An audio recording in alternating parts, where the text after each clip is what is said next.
A final breath of fresh air before dropping into the Indian Ocean. It's time to dive with sharks. Black-tipped sharks are common among the Aliwal Shoal, a marine protected area off the east coast of South Africa. For some in this group, it's their first encounter with sharks. For me, this was such an incredible experience. They're really majestic animals underwater, and to just dive with them and see them in their natural habitat is amazing.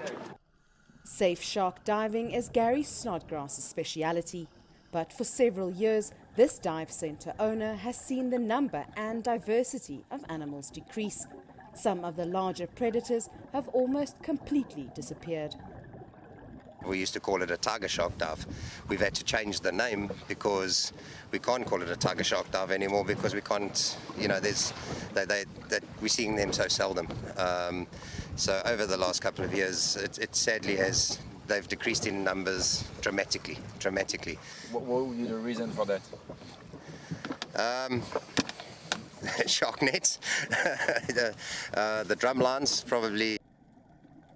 Shark nets lie only a few hundred meters from shore, 212 meters long and 6 meters wide. Walter Bernardus is one of the pioneers of shark diving in the region. We've seen loads of dead sharks that have been caught in the nets. Turtles, dolphins, we've had whale sharks caught in these nets. This system doesn't keep sharks away from beaches. They can simply pass below or around the nets. They have a more final goal: to catch sharks. They're basically curtains of death. They're a passive system that's been put in the water, and anything that puts its head in that net dies. That's how a gill net works. The device dates to the late 1950s, when a series of fatal attacks caused panic among bathers in the area. Today, the province's Shark Board manages more than 37 beaches along 300 kilometers of coastline. There have been no lethal attacks since the nets were installed decades ago, but the system has come under fire for its impact on other species. In an attempt to reduce the bycatch of the harmless animals, over the last 15 years, we've reduced about 15 kilometres of nets and replaced them with 177 drum lines. Those are simply baited hooks suspended below a drum. The use of drum lines might be more targeted, but is equally deadly. According to official figures, at least 400 sharks are killed in South Africa each year, including about 50 from protected species such as the great whites and hammerheads.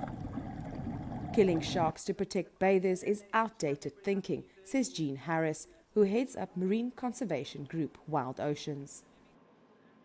By having them there and knowing that they actually don't prevent large sharks coming to the swimming beaches is giving people a false security, but it's also signaling to people that sharks are dangerous and we must protect them. Whereas in actual fact, we've got to change people's minds. But the nets won't disappear anytime soon, especially since the province attracts more than 6 million visitors each year. Despite their reputation, sharks play a pivotal role in the food chain and in the ocean's biodiversity. But faced with this economic reality, sharks are unlikely to shed the image of the villain of the sea.